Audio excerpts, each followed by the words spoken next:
ప్రార్థన చేసుకుందాం. పరిశుద్ధుడైన మా తండ్రి, కృపా కనికరములు కలిగిన దేవుడా, మీ కొందనాలు స్తోత్రాలు. ఈ పునరుద్ధాన దినములో మీ సన్నిధిలో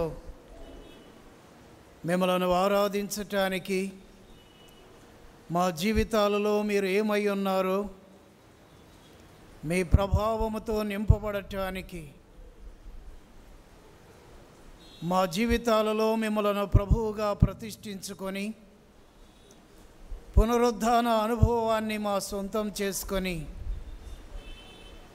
మీ కొరకు మీ సాక్షులంగా బ్రతికే కృపను మాకు దయచేయండి. చదవబడిన లేఖన భాగాలను మా వినికిడిలో మీరు దీవించమని యేసు నామములో స్తుతించి ప్రార్థించి వేడుకుంటున్నాము తండ్రి, ఆమేన్. దయచేసి కూర్చోండి.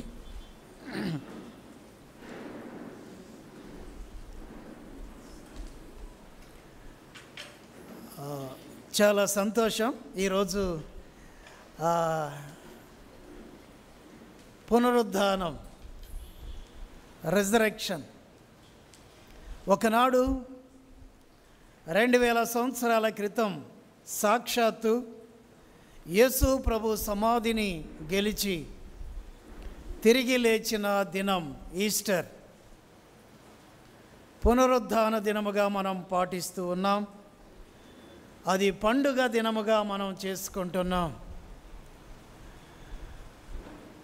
ఆ పండుగ నీ జీవితానికి పండుగై ఆయన పునరుద్ధాన ప్రభావముతో నింపబడటం అది నిజమైన పండుగ. అందుకనే ఇది సంవత్సరానికి ఒకసారి జరుపుకునే పండుగ కాదు.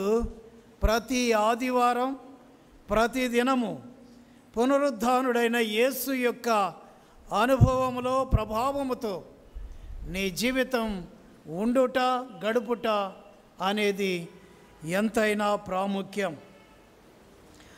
సాధు సుందర్ సింగ్ గారు అనేకమైన సందేహాలతో ఉన్నప్పుడు ఆయన దేవుణ్ణి ప్రశ్నించాడు, నువ్వే నిజమైన దేవుడు అయితే నాకు కనపడు అని. ఏ దేవుడైతే నిజమైన దేవుడో ఆ దేవుడు నాకు కనపడాలి అని, లేకుంటే వేకువజామునే వెళ్ళే ట్రైన్ కింద పడి చనిపోతాను. అలాగ నిర్ణయించుకొని తన రూములో నిజ దేవుని కొరకు ఎదురు చూస్తున్నప్పుడు దేవుడు ప్రత్యక్షమయ్యాడు. ఆయనే పునరుద్ధానుడైన యేసుక్రీస్తు. ఆయన అన్నాడు, నేను ఈజిప్ట్ వెళ్ళాను,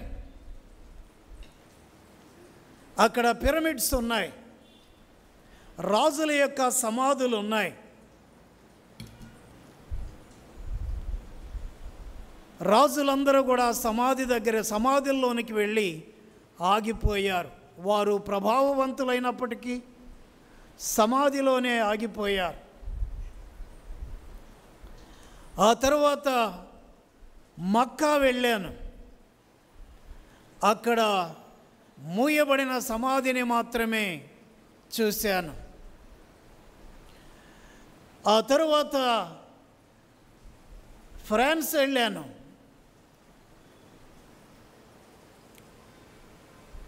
Greek Veerudu Alexander the great ప్రపంచాన్ని తన యవ్వన దశలోనే జయించిన చక్రవర్తి సమాధి దగ్గరికి వెళ్ళాను. ఆ సమాధిలో అలెగ్జాండర్ ది గ్రేట్ ఆ సమాధిలోనే ఆగిపోయాడు. మహానుభావులు, మహాత్ముల దగ్గరికి వెళ్ళాను, సమాధుల్లోనే ఉన్నారు. కానీ పాలస్తీనా దేశానికి వెళ్ళాను, అక్కడ తెరువబడిన సమాధిని చూశాను. ఆ సమాధి యేసు ప్రభువుది. ప్రపంచ చరిత్రలో తెరవబడిన ఏకైక సమాధి ఎవరిది అని అంటే సాధు సుందర్ సింగ్ గారి మాటల్లోనూ బైబిల్లో మనకు కనపడే సత్యము యేసు ప్రభుల వారిదే. ఆయన పునరుద్ధానుడు, మరణాన్ని జయించి తిరిగి లేచినవాడు అని సాధు సుందర్ సింగ్ గారు ప్రభువు కొరకు రక్తం ఓడుతున్న పాదాలతో ప్రభువు కొరకు సాక్షిగా అయ్యాడు. ఆ తర్వాత ఒక ఆయన ఉన్నాడు, ఫ్రాంక్ హ్యారిజోన్ అనే ఆయన. యేసు ప్రభు తిరిగి లేచింది ఇల్యూషన్, భ్రమ, అంతా మాయ అని చెప్పాలి అనుకున్నాడు. దాని కొరకు రీసెర్చ్ ప్రారంభించాడు. అలాగా రీసెర్చ్ చేసిన తర్వాత ఆయన ఒక పుస్తకం రాశాడు. ఆ పుస్తకం పేరు ఇలా పెట్టాడు, హూ మూడ్ ది స్టోన్. ఈ రాయిని దొర్లించింది ఎవరు అని. అక్కడ యేసు ప్రభు నిజంగా తిరిగి లేచాడు అని తన పుస్తకం ద్వారా ప్రపంచానికి తెలియజెప్పాడు. ప్రపంచములో ఉన్న మహానుభావులు సమాధి చేయబడ్డారు. సరోజినీ నాయుడు గారు మహాత్మా గాంధీ సమాధి దగ్గరికి వెళ్ళి, ఓ మహాత్మా, నిన్ను మహాత్ముడుగా మేము గుర్తిస్తున్నాం భారతదేశంలో. నువ్వు యేసు ప్రభులాగా తిరిగి లేస్తే నువ్వు యేసు ప్రభుతో సమానుడు అవుతావు, తిరిగి రా అనే ఆయన స్వరానికి జవాబు రాలేదు. మహాత్ముడు అనబడి ప్రజలలో కొనియాడబడుచున్న మహాత్ముడు సమాధిలోనే ఉండిపోయాడు. కానీ ప్రపంచ చరిత్రని రెండుగా మార్చి చీల్చి మరణాన్ని జయించి తిరిగి లేచి ఖాళీ సమాధి చరిత్రలో ఈయన నిజమైన దేవుడు అంటానికి రుజువుగా ఈనాడు తెరవబడిన సమాధి మన కళ్ళ ఎదుట యేసు ప్రభుల వారి యొక్క సమాధి మనం చూస్తాం. సుమారుగా 2000 కేజీల బరువు ఉన్న ఆ రాయి దొర్లిపోవటం అద్భుతం. ఏంటి ఈ యేసు ప్రభు యొక్క పునరుద్ధానానికి ఉన్న ప్రత్యేకత ఏంటి? ద రిజల్ట్ ఆఫ్ రిజరక్షన్, పునరుద్ధాన ఫలం, పునరుద్ధానం యొక్క ప్రతిఫలాలు ఏమిటి అనేది ఈరోజు మనం ధ్యానించబోతున్నాం. దానికి మనం చదువుకున్న వాక్య భాగంలో నుండి కొన్ని మాటలు మనం చూద్దాం. చూడండి, కొరింథీయులకు రాసిన మొదటి పత్రిక 15వ అధ్యాయం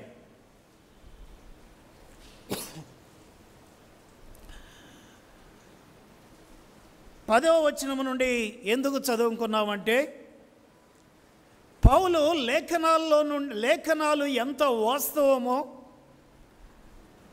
ఆ లేఖనాల ప్రకారం ఎలాగా క్రీస్తు పుట్టాడో, బ్రతికాడో, చనిపోయాడో, తిరిగి లేచాడో, అదే లేఖనాల ద్వారా ప్రత్యక్షమైన క్రీస్తు ద్వారా నేను ఎలాగా బ్రతుకుతున్నానో, ఆ లేఖనాల్లో ఉన్న ప్రవచనాలు ఎంత వాస్తవమో, ఆ ప్రవచనాలను నమ్మితే ఒక వ్యక్తి యొక్క జీవితంలో ఏమి జరుగుతుందో ఆ విషయాన్ని మొదటి వచనం నుండి చెప్పుకుంటూ వచ్చాడు. ఒక వచనాన్ని మీ ముందుంచుతాను. నాకీయబడిన ఉపదేశమును, 3వ వచనం చదువుతున్నాం, 1 కొరింథీ 15:3. నాకీయబడిన ఉపదేశమును మొదట మీకు అప్పగించి తిని, అదేమనగా లేఖనముల ప్రకారము క్రీస్తు మన పాపముల నిమిత్తము మృతి పొందెను, సమాధి చేయబడెను, లేఖనముల ప్రకారము 3వ దినమున లేపబడెను.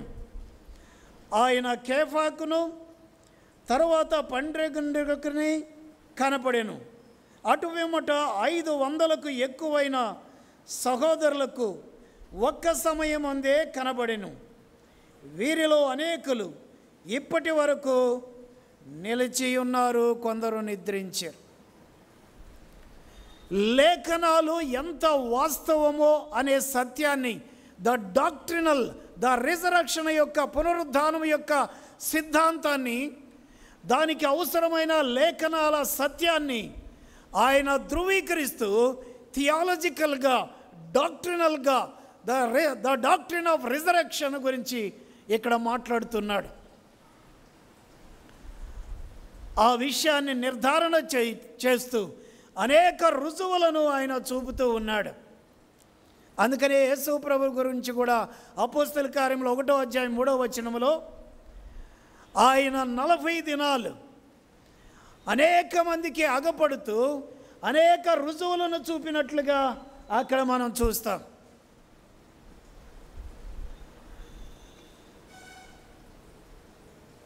ఆ మాటకొస్తే తోమా దగ్గరికి కూడా వెళ్ళాడు. తోమా, అనుమానాలతో బ్రతకబాక, రా చూడు వచ్చి. సందేహాలను తీర్చే దేవుడు, అనుమానాలతో కొట్టుమిట్టాడుతున్న జీవితాలను బ్రతికించే దేవుడు, చావుని చంపిన దేవుడు. ఈ దేవుడు పునరుద్ధానుడు. ఆయన ప్రభు అయిన యేసుక్రీస్తు. ప్రపంచంలో ఈ చరిత్రను ఎవరు కూడా కాదనలేని సత్యం. అయితే ఈ పునరుద్ధానం యొక్క ఫలాల గురించి, పునరుద్ధానం వలన మానవ జాతికి ఒరిగిందేంటి, జరిగిందేంటి, ఏ మేలు జరిగింది అనే విషయాలు మనం చూద్దాం. ఓకే, అయితే పునరుద్ధానము గురించిన సత్యం పౌలు ఇక్కడ చెబుతున్నట్లుగా మనం చూస్తాం. పునరుద్ధానము లేదు అని చెప్పేవాళ్ళు కూడా ఉన్నారు. యేసు ప్రభు తిరిగి లేచాడో లేదో అనే సందేహాలు వ్యక్తం చేసే జనాంగం కూడా ఉన్నారు. ఈ పునరుద్ధానం మనకి ఏమి సూచిస్తుంది అని అంటే, ఈ పునరుద్ధానానికి ముందు పాత నిబంధనలో 1 రాజుల గ్రంథంలోను 2వ రాజు గ్రంథంలోను మనకి ఆయా వ్యక్తులు, విధవరాలి కుమారుడు కానీ, గనురాలి కుమారుడు కానీ, ఎలీషా యొక్క శల్యములో తగిలిన వ్యక్తి బ్రతికించబడటం కానీ మనం చూస్తాం. క్రొత్త నిబంధనలో లాజర్ని బ్రతికించాడు, నాయీను గ్రామంలో అబ్బాయిని బ్రతికించాడు. ఇలాగా అనేక మందిని బ్రతికించారు. శిష్యులు కూడా, పేతురు కూడా దోర్కాని బ్రతికించారు. సో ఇవన్నీ కూడా మనిషి చనిపోయి తిరిగి బ్రతికారు, మరలా తిరిగి చనిపోయారు. కానీ వీటన్నిటికీ భిన్నమైనది యేసుక్రీస్తు యొక్క పునరుద్ధానం. ఈ పునరుద్ధానం వలన నీకు నాకు కలిగింది ఏంటి? యేసు పునరుద్ధానుడు అయితే నాకేంటి అనేది కదా ప్రశ్న. ఆ పునరుద్ధానం వలన మనకి, మానవ జాతికి కలిగిన ప్రతిఫలం ఏంటి అనేది కదా. చూడండి, మానవ జాతి ఎలా ఉంది. హెబ్రీ పత్రికలోకి వెళదాం. 2వ అధ్యాయం 14-15 వచనాలు. హెబ్రీలకు రాసిన పత్రిక 2వ అధ్యాయం 14-15 వచనాలు. కాబట్టి ఆ పిల్లలు రక్త మాంసములు గలవారైనందున ఆ ప్రకారమే మరణము యొక్క బలము గలవానిని అనగా అపవాదిని మరణము ద్వారా నశింపజేయుటకును జీవిత కాలమంతయు మరణ భయము చేత దాస్యమునకు లోబడిన వారిని విడిపించుటకును ఆయన కూడా రక్త మాంసములలో పాలివాడు ఆయను. ఇప్పుడు మానవ జాతి ఎక్కడుంది? మరణము యొక్క భయములో బ్రతుకుతుంది, మరణ భయములో ఉంది. ఏం కారణం? మరణం మనిషికి ఎందుకు వచ్చింది? మరణం యొక్క ప్రతిఫలం ఏంటి? మానవ జాతికి కలిగింది ఏంటి? ఈ మరణ భయము నుండి తప్పించగలిగిన వాళ్ళు ఎవరు అని అంటే, ఆయన తీతు రాసిన పత్రికలో 3వ అధ్యాయంలో 2-3 వచనాలు అంటాడు, మహాదేవుడు మన రక్షకుడు అని అంటాడు. మహాదేవుడు మన రక్షకుడు అయిన యేసుక్రీస్తు. ఆయన యేసుక్రీస్తు ఎవరయ్యా అని అంటే, ఆయన మహాదేవుడు. ఆయన ఎవరు అని అంటే, ఆయన సర్వజ్ఞాని అయి ఉన్న దేవుడు. God is omniscient. God is omniscient, జ్ఞానము కలిగిన దేవుడు. గాడ్ ఈజ్ ఓమ్నిపోటెంట్, ఆయన సర్వశక్తిమంతుడు. గాడ్ ఈజ్ ఓమ్ని ప్రజెంట్, ఆయన సర్వవ్యాపి అయి ఉన్న దేవుడు. ఈయన్ని తీతు రాస్తూ అన్నాడు, ఈయన మహాదేవుడు. ఏమయ్యాడు? మన రక్షకుడు అయ్యాడు. ఏమి అవసరమయ్యింది? మానవ జాతి మరణ భయములో ఉంది. దేవుడు లేని వాళ్ళు అయిపోయారు, దేవునికి దూరం అయిపోయారు. ఏం కారణం? అవిధేయత.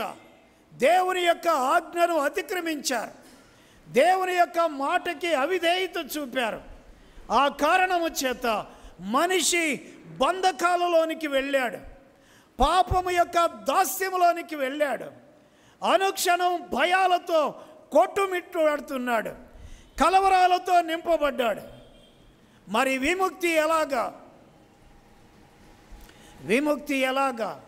మేలు ఎలా జరుగుతుంది ఈ మానవ జాతికి అని అంటే, పునరుద్ధానం అవసరం. అందుకనే ఏబు గ్రంథంలో 14వ అధ్యాయం 4వ వచనం ఒకసారి చూడండి. ఏబు గ్రంథం 14వ అధ్యాయం 4వ వచనం. పాప సహితునిలో నుండి పాపరహితుడు పుట్టగలిగిన ఎంత మేలు. పాపరహితుడు పుట్టగలిగిన ఎంత మేలు. అలాగున ఎవడును పుట్టనేరడు. అలాగు ఎవరు కూడా నేరరు. చూసారా? యోబు ఒక విషయాన్ని డిక్లేర్ చేస్తున్నాడు. ఏమనంటే, మానవ జాతికి మేలు జరగాలి అని అంటే పాపరహితుని ద్వారా మాత్రమే జరుగుతుంది. కనుక ఆ పాపరహితుడు ఎవరు? ఎవరైనా పాపము లేకుండా ఉన్నాడా అని మానవ జాతిని పరిశీలన చేస్తే ఉన్నారా ఎవరన్నా? నీతిమంతుడు లేడు, ఒక్కడు కూడా లేడు. ఏ కులములో లేడు, ఏ వర్గములో లేడు, ఏ రంగులో లేడు, ఏ ప్రాంతములో లేడు, ఏ దేశములో లేడు. జాతి వర్గ భేదాలు లేకుండా భూప్రపంచం మీద, ఈ భూమండలం మీద ఉన్న ప్రతి మనిషిని పరిశీలన చేస్తే ఒక్కడ కూడా నీతిమంతుడు లేడు. అందరూ కూడా పాపముతో నింపబడిన వారే. ఎక్కడిది ఈ పాపం? ఎక్కడిది అని అంటే, దేవుడు తన స్వరూపములో తన పోలికలో ఉండాలి అని చేసుకున్న ఆది మానవుడైన ఆదాము అవ్వలు ఆయన మాటకు అవిధేయత చూపిన కారణంగా మానవ జీవితాలలోనికి పాపం యొక్క దాస్యం సంప్రాప్తమైంది. ఆ వంశములో నుండి వచ్చిన జాతులన్నీ కూడా పాపములోనే ఉన్నాయి. అలాగైతే పాపరహితుడు వస్తేనే మేలు జరుగుతుంది కదా, పాపరహితుడు వస్తేనే మరణ భయాలు పోతాయి కదా, పాపరహితుడు వస్తేనే పరలోకపు ఆశీర్వాదాలు దొరుకుతాయి కదా. పాపరహితుని ద్వారా మాత్రమే నిత్య జీవం వస్తుంది కదా. మరి ఎవరు అని చరిత్ర వెతకటం ప్రారంభించింది. చరిత్రలో వెతకటం ప్రారంభించారు మానవ జాతి. ఒక ఆయన వచ్చాడు. ఆయనే కన్యమేరీ గర్భాన జన్మించిన ప్రభు అయిన యేసుక్రీస్తు. ఆయన జన్మకు సంబంధించిన ప్రవచనాలు ఉన్నాయి.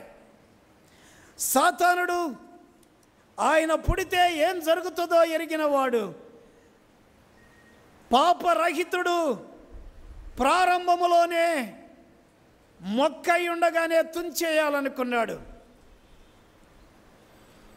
యూదుల రాజుగా పుట్టినవాడు ఎక్కడా అనే మాటకి కలవరపడిన ప్రపంచం ఆనాటి నుండి ఈనాటి వరకు పాపరహితుడు ఈయనే అంటే కలవరపడుతున్న ప్రపంచం కుట్రలు ప్రారంభించింది.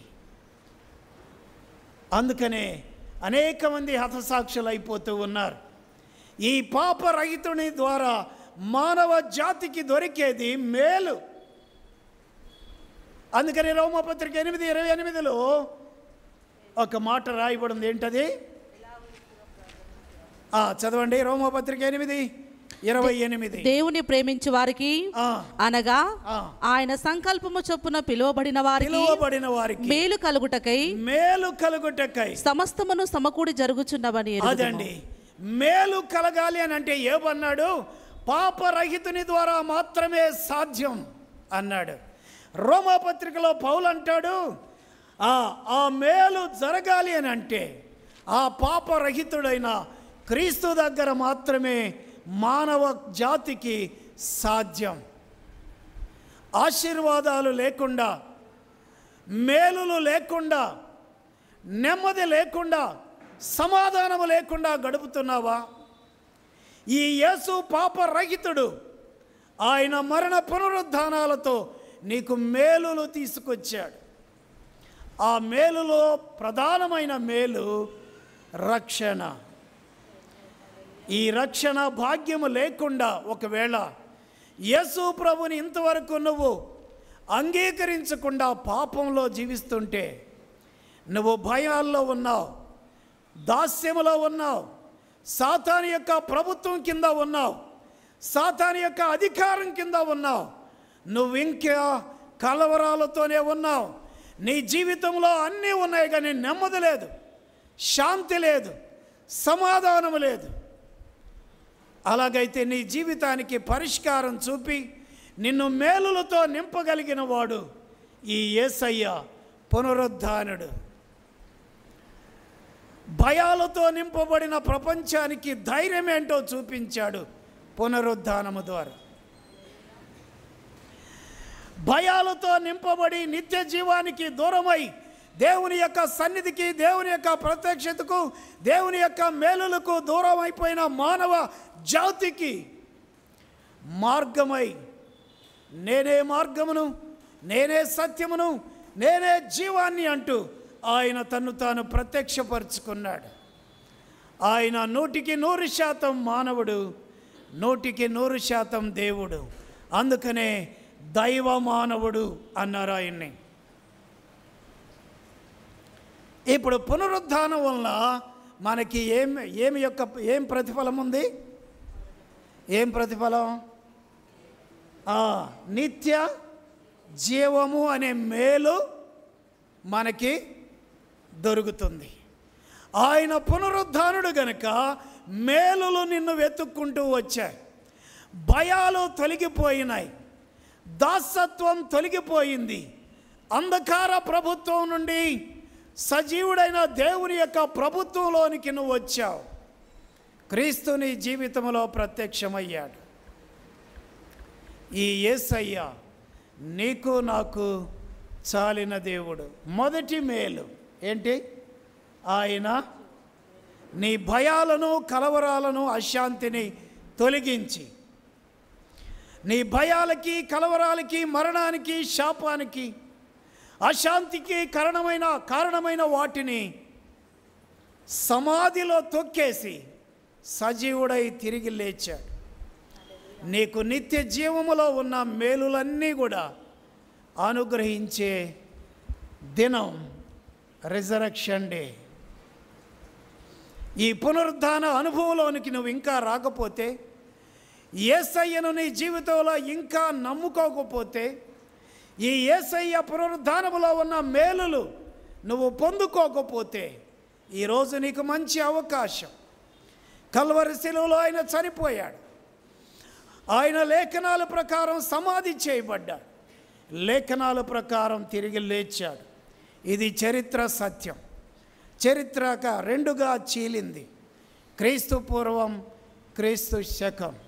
దీనిని ఎవరు కూడా కనుమరుగు చేయలేరు, దీన్ని సమాధి చేయలేరు. ఈ సత్యాన్ని సమాధి చేయటానికి, ఈ సత్యాన్ని సమాధి చేయటానికి ప్రయత్నించిన వాళ్ళందరూ సమాధిలోనికి వెళ్ళారు. కానీ సత్యం ప్రబలింది, ప్రబలుతూనే ఉంది, ఇంకా ఇంకా ప్రబలుతూనే ఉంటుంది. ఈ సత్యానికి అనేక మంది హతసాక్షులు అయిపోతున్నా దేవుడు ఈ సత్య సువార్తను నీ దగ్గరికి, నా దగ్గరికి, ప్రపంచానికి అందిస్తూనే ఉన్నాడు. కనుక పునరుద్ధానము మనకి మేలులు తీసుకొచ్చి ఇచ్చింది. ఆ మేలుల్లో అద్భుతమైన మేలు నిత్య జీవం. ఆ నిత్య జీవములో నీకు తొలగిపోయినవి ఏంటంటే, పాపం యొక్క బానిసత్వం తొలగిపోయింది, సాతాను యొక్క ప్రభుత్వం తొలగిపోయింది, పాపం యొక్క దాసత్వం తొలగిపోయింది, ధర్మశాస్త్రం యొక్క అధికారం తొలగిపోయింది. నీ జీవితంలో సాతాను యొక్క శక్తుల యొక్క ప్రభావం తొలగిపోయింది. ఈ మేలులన్నీ కూడా ఈ నిత్య జీవము అనే ఆ మేలులో దాచి ఉంచి రక్షణ భాగ్యాన్ని పునరుద్ధానము ద్వారా నీ ఇంటి దగ్గరికి తీసుకొచ్చాడు, నీ గడప దగ్గరికి తీసుకొచ్చాడు, నీ గుండెల దగ్గరికి తీసుకొచ్చాడు, నీ గుండెని తడుతూ ఉన్నాడు. పొందుకో ఈ మేలులు. ఎంతకాలం భయపడతావు, ఎంతకాలం దాసత్వంలో ఉంటావు, ఎంతకాలం కలవరాల మధ్య ఉంటావు, ఎంతకాలం సమాధానం లేకుండా ఉంటావు, ఎంతకాలం అశాంతితో బ్రతుకుతావు. రా, పునరుద్ధానుడైన యేసుక్రీస్తుని నీ సొంత రక్షకుడిగా అంగీకరించి ఆ పునరుద్ధాన బలాన్ని అనుదినము అనుభవించు. ఆ పునరుద్ధానంలో ఉన్న మేలులు నీ సొంతం చేసుకో. అది మొదటి ప్రతిఫలం. రెండవ దానికి వద్దాం. రెండవ ప్రతిఫలం పునరుద్ధానం, రిజల్ట్ ఆఫ్ ద రిజరక్షన్. పునరుద్ధానం వలన నీకు నాకు కలిగిన ప్రతిఫలం ఏమిటి అని.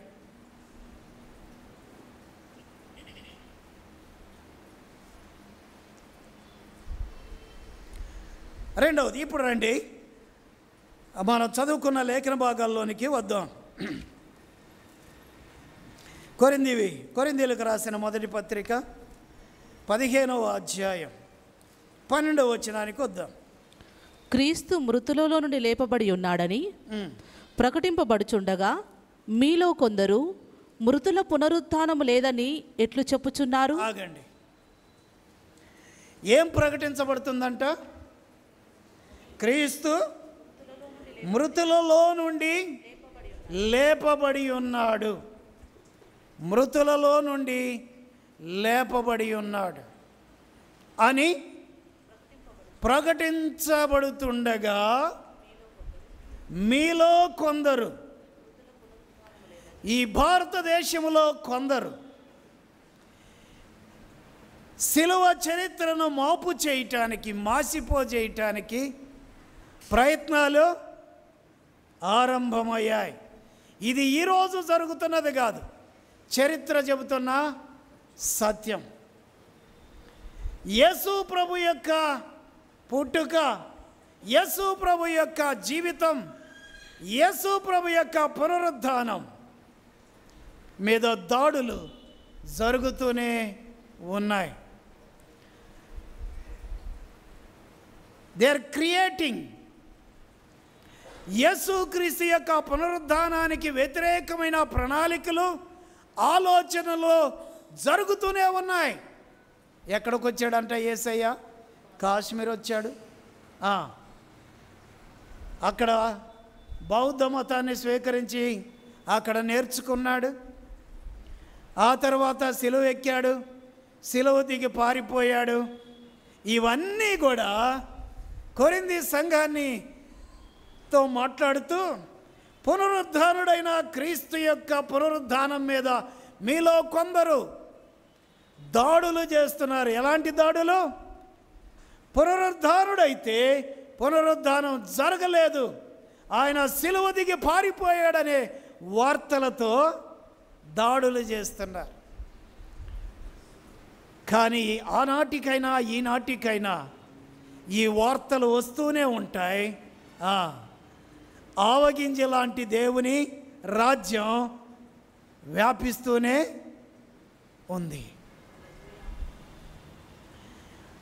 ఆయన అన్నాడు, నా రాజ్యము వేరు, నా రాజ్యము వేరు. ఏంటి ఆయన రాజ్యం? ఏంటి ఆయన రాజ్యం? ఆయన రాజ్యములు ఏముంటాయి? నీతి, సమాధానం ఉంటాయి. ఆ తర్వాత ఏమన్నాడు? ఇంతే కదా నిన్ను అడుగుతున్నా అన్నాడు. ఏంటంట? న్యాయంగా నడుచుకొనుట, నీతిగా బ్రతకటం, న్యాయంగా నడుచుకోవటం. ఇంతే కదా నిన్ను అడుగుతున్నాడు. ఇంతే అంటే న్యాయంగా నడుచుకో, నీతిగా బ్రతుకు, ప్రేమను పండించు. ఏ ప్రేమని? క్రీస్తు ప్రేమను. ఆ క్రీస్తు ప్రేమ, ఆ దేవుని యొక్క ప్రేమ, ఆ దేవుని యొక్క కృపకు చిహ్నమే, గుర్తే ఆయన సశరీరుడిగా ప్రత్యక్షమవటం. ప్రేమించటం నేర్చుకోగలిగితే పరిస్థితులను జయించటం నీకు సాధ్యమే. ప్రేమ కరువైన చోట సమస్యలన్నీ వచ్చి నిన్ను సమాధి చేస్తాయి. అందుకనే ప్రేమ ఎంత బలవంతమైందంట? ప్రేమ మరణము కంటే బలమైనది. ఆ ప్రేమామయుడే పునరుద్ధానుడు. ఈ ప్రేమ దగ్గర మిగిలినవన్నీ సమాధి అవుతాయి. ఈ ప్రేమను నిన్ను పండించాలి. అందుకనే నిన్ను వలె నీ పొరుగువారిని ప్రేమించు అన్నాడు. పునరుద్ధానములో నీకు దొరికే మరొక అద్భుతమైన విషయం ఏంటంటే, పరిశుద్ధాత్మ ద్వారా నీ గుండెల్లో పండే ప్రేమ పంట. ప్రేమ లేని గుండెలు ఎండిపోతాయి, కరువులను ఎదుర్కొంటాయి, కర్కశంగా మారుతాయి, కఠినంగా మారుతాయి, కనికరాన్ని కోల్పోతాయి, చివరికి సమాధిలోనికి నెట్టేస్తాయి. సమాధి గెలవటానికి ప్రేమను పంచాడు, ఆ ప్రేమతో బ్రతకమన్నాడు. అందుకనే ఆ ప్రేమ తన గుండెల నిండా నింపుకున్నాడు. ఆ ప్రేమను లోకానికి పంచటం కోసం సమస్తమైన పరిస్థితులను ఓర్చుకున్నాడు, సమాధిలోనికి వెళ్ళాడు.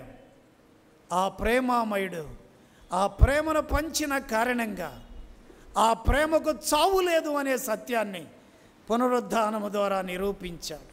నీ గుండెల్లో ప్రవహిస్తున్న ఈ ప్రేమకు చావు లేదు, అది ఫలిస్తూనే ఉంటుంది. రిజరెక్షన్ వలన నీ గుండెలు ప్రేమ పంట పండించుతున్నాయి. ప్రేమతో నీ గుండె, నీ హృదయం, నీ మనస్సు నిండిపోవాలి. ఎందుకని? పరిశుద్ధాత్మదేవుడు పునరుద్ధానము ద్వారా తండ్రి దగ్గర నుండి వాగ్దానం పొంది నిన్ను పరిశుద్ధాత్మతో అభిషేకించాడు. అదే కదా రోమాపత్రికలో చెప్పాడు. పరిశుద్ధాత్మతో నిన్ను నింపుట ద్వారా ప్రేమ పంటని గుండెల్లో ప్రవహింపజేశాడు. ఆయన పునరుద్ధానం ప్రేమ పంటను నీ గుండెల్లో పండిస్తుంది. ఇది రెండవ ప్రతిఫలం. పునరుద్ధానం వలన మానవ జాతికి కలిగిన ఫలం ప్రేమ పంట.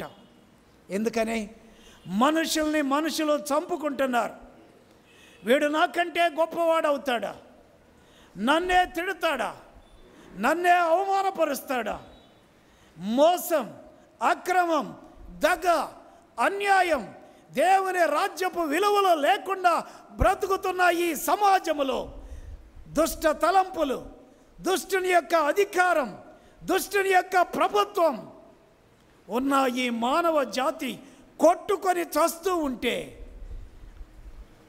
వారి గుండెలు ప్రేమ లేక ఎండిపోయి శత్రుత్వంతో నింపబడిపోతే, ప్రేమను పంచటానికి ఆ యేసయ్య పునరుద్ధానుడై ఆ పునరుద్ధాన ఫలముగా తండ్రి దగ్గర నుండి పొందుకున్న పరిశుద్ధాత్మదేవుని వాగ్దానాన్ని నీ గుండెల్లో నింపాడు, అభిషేకించాడు. పరిశుద్ధాత్మదేవుడు అనుదినము ఆ నిర్మలమైన ప్రేమ పంటను నీ హృదయంలో పండిస్తున్నాడు. ఆ పంట మిగిలిన వాటిని సమాధి చేస్తుంది, గుండెల్లో నెమ్మది సమాధానాన్ని తీసుకొస్తుంది. ఉందా ఈ ప్రేమ బ్రతుకు నీకు? కుటుంబాలు ఎందుకు పాడవుతున్నాయి? దేశం ఎందుకు కర్కశంగా మారిపోతుంది? ఎందుకు ఒకరిని ఒకరు కొట్టుకొని చేస్తున్నారు? ప్రేమ కరువైన ఈ భారతదేశానికి క్రీస్తు యొక్క ప్రేమను అందించటానికి మొదట నిన్ను ప్రేమతో నింపాలి గనుక ఆ ప్రేమను పరిశుద్ధాత్మతో నిన్ను అభిషేకించుట ద్వారా ఆ ప్రేమతో నీ గుండెలను నింపాడు. ఈ ప్రేమను నీలో పెరగని, ఈ ప్రేమ పంట పండని, అది మరణంలో ఉన్న భయాలను తొలగిస్తుంది. ప్రేమలో ఏముండదంట? ప్రేమలో ఏముండదు? భయం ఉండదు. ప్రేమ లేని నీ భర్తకి ప్రేమను అందించే భార్యగా, ప్రేమ లేని నీ భార్యకు ప్రేమను అందించే భర్తగా, ప్రేమను పొందుకొని నీ పిల్లలకు క్రీస్తు ప్రేమను అందించే తల్లిదండ్రులుగా ఉంటే భారతదేశం యొక్క రూపురేఖలు మరొక విధంగా ఉంటాయి.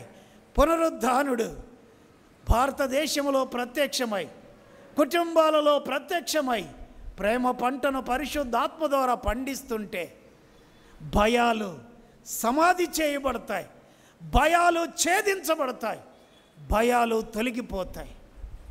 ఈ ప్రేమామయుడైన యేసుక్రీస్తు పునరుద్ధానుడై నీలో నివసిస్తున్నాడా? నీ ఇంటి నిండా నెమ్మది సమాధానం ఉందా? మరణము కంటే బలమైన ఈ ప్రేమను అనుదినము నువ్వు ప్రదర్శించగలుగుతున్నావా? అందుకని ఆయన అన్నాడు, నేను మిమ్మల్ని ప్రేమించినట్టే మీరును ఒకరినొకరు ఎలా ప్రేమించవేసయ్యా అని అడిగితే ఏమంటాడు? ఎంతగా ప్రేమించావంటే ఒక ఆయన రాశాడు. ఒక ఆయన సిలువ అక్కడ ఒక మాట రాశాడు. ఎంత అంటే ఇంతగా ప్రేమించాను అంటే ఎంత? దేవుడు లోకమును ఎంతో ఎంతో అనేదానికి నిదర్శనమే సిలువలో దేవుడై, దైవ మానవుడై, మానవ జాతి వెలుగు కొరకు, మానవ జాతి మేలు కొరకు, మానవ జాతిలో ఉన్న కర్కశాన్ని తొలగించి ప్రేమ పంట పండించటానికి సిలువనెక్కాడు. అంత ప్రేమ. ఆ ప్రేమతోనే నువ్వు బ్రతకాలని ఆయన కోరుతున్నాడు. అది రెండవ ప్రతిఫలం, నీకివ్వబడిన అద్భుతమైన మేలు. ఆ ప్రేమ మరెక్కడా దొరకదు. పునరుద్ధానుడైన క్రీస్తు దగ్గర మాత్రమే నీకు దొరుకుతుంది. రెండవ మేలు, ద రిజల్ట్ ఆఫ్ రెజరెక్షన్ గురించి మాట్లాడుతున్నాను. పునరుద్ధానము ద్వారా కలిగిన ప్రతిఫలాల గురించి. మూడవది మూడవ దానికి వద్దు. మూడవది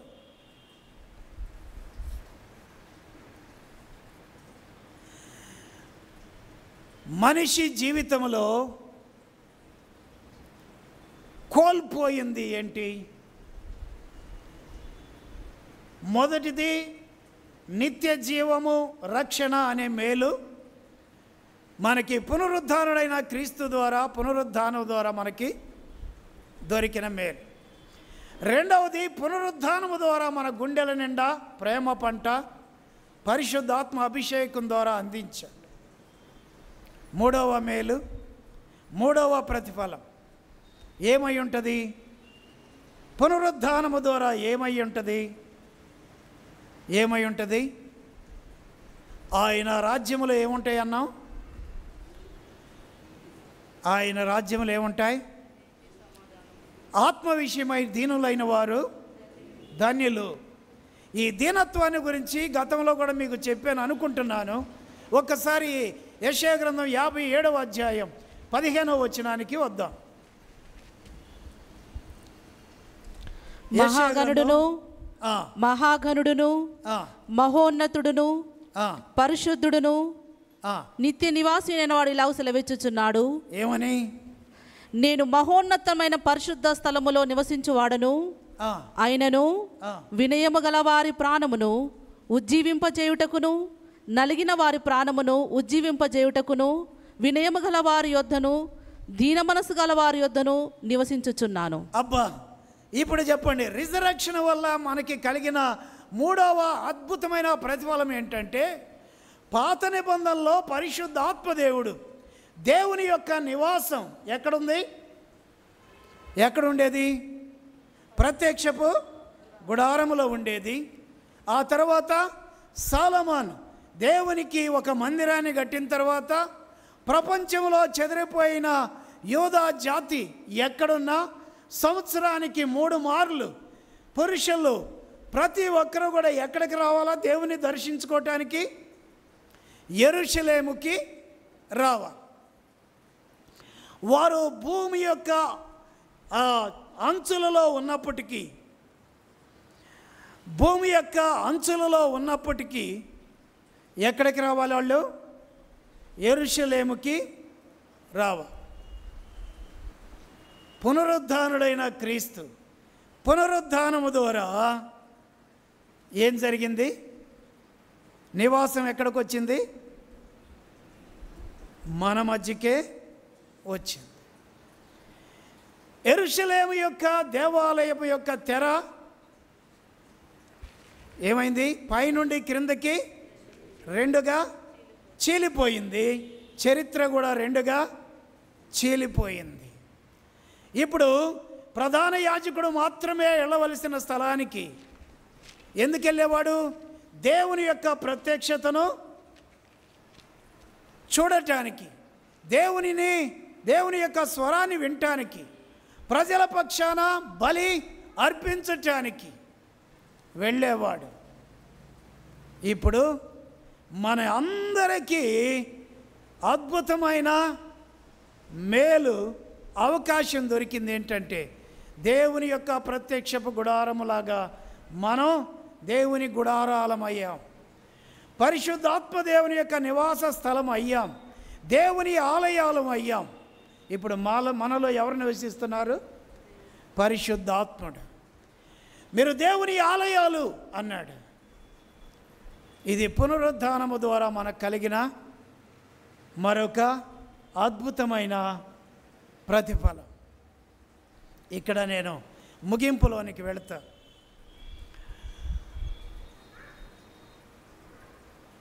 పునరుద్ధానము వలన మానవ జాతికి కలిగిన ప్రతిఫలాలు. మొదటిది ఏంటి? నిత్య జీవము, రక్షణ భాగ్యం అనే మేలు దొరికింది. ఎవరి ద్వారా దొరికింది అది? పాప రహితుడైన మహాదేవుడైన అందరికీ ప్రభువైన యేసుక్రీస్తు యొక్క మరణ పునరుద్ధానాల ద్వారా ఎక్కడా దొరకని మేలు మానవ జాతికి దొరికి. రెండవ మేలు, ప్రపంచంలో ఏ ఒక్కరు కూడా అందించలేని, భయము లేని అద్భుతమైన ప్రేమ మనకి మన హృదయంలోనికి వచ్చింది. ప్రేమ పంట, ప్రేమలో భయం ఉండదు, ఆ ప్రేమలో మరణం ఉండదు, ఆ ప్రేమలో అసూయ ఉండదు, ఆ ప్రేమలో ద్వేషం ఉండదు, ఆ ప్రేమకు చావు లేదు. అలాంటి ప్రేమను మనం పొందుకున్నాం, పునరుద్ధానం ద్వారా మనకు కలిగింది. శాశ్వతమైన ప్రేమ మన సొంతమయ్యింది. మూడవది, దేవుని యొక్క నివాస స్థలము అయ్యాం. ఎందుకయ్యాం? మనలో ఉజ్జీవం, ఆ పునరుద్ధానం యొక్క పవర్ నిన్ను తాకినప్పుడు, ఆయన ప్రత్యక్షత నిన్ను తాకినప్పుడు, నువ్వు చూసినప్పుడు ఆ ప్రభావములో నువ్వు బ్రతకాలి, ఆ ప్రభావాన్ని ప్రపంచానికి అందించాలి. ఆ మరణములో నుండి బయటకు వచ్చిన, సమాధిని గెలిచిన, సాతానుని జయించిన, పాపాన్ని జయించిన, మరణాన్ని జయించిన ఆ క్రీస్తుతో నీ సహవాసం ఉండాలి. ఆయన ఆలయముగా నువ్వు బ్రతకాలి, ఆయన కొరకు నువ్వు సాక్షిగా ఉండాలి. అందుకనే సమాధుల దొడ్డిలో ఆయనకి ప్రత్యక్షమయ్యాడు. మగ్దలేని మరియా, సలోమి, మిగిలిన వాళ్ళకి ప్రత్యక్షమయ్యాడు. వెళ్ళండి, ఈ వార్తను చెప్పండి. ఇది సర్వాధికారి అయిన దేవుని ఆజ్ఞ, ఇది దేవుని ఆజ్ఞ. అందుకనే మనం వెళుతున్నాం. సర్వలోకానికి వెళ్ళి సర్వ సృష్టికి సువార్తను ప్రకటించండి అన్నాడు. అందుకనే పునరుద్ధానుడైన, మహాదేవుడైన, సర్వశక్తిమంతుడైన, సర్వజ్ఞాని అయిన, సర్వవ్యాపి అయిన, మరణాన్ని జయించి మేలులు అందించిన మహాదేవుని యొక్క ఆజ్ఞ మనకు అందించబడ్డది. సర్వలోకానికి వెళ్ళండి అని. ఇండియన్ ఎవాంజలికల్ మిషన్ భారతదేశంలో ఉన్న ఆదిమ గిరిజన జాతులకి ఈ పునరుద్ధానుని యొక్క శుభవార్త అందించటానికి మిషనరీలను పంపిస్తూ ఉన్నారు. చేయి కలుపుదాం, ఈ పునరుద్ధానుని ఈ భారతదేశానికి అందిద్దాం. ఈ మేలులు అందరూ పొందుకునేటట్టు, ఈ ప్రేమలో అందరూ బ్రతికేటట్టు,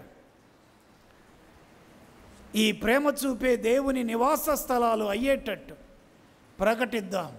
ఆయన ఆజ్ఞను, అంతిమ ఆజ్ఞను నెరవేర్చటానికి మనం అందరం కలిసి ఐక్యతతో ముందుకు సాగుదాం.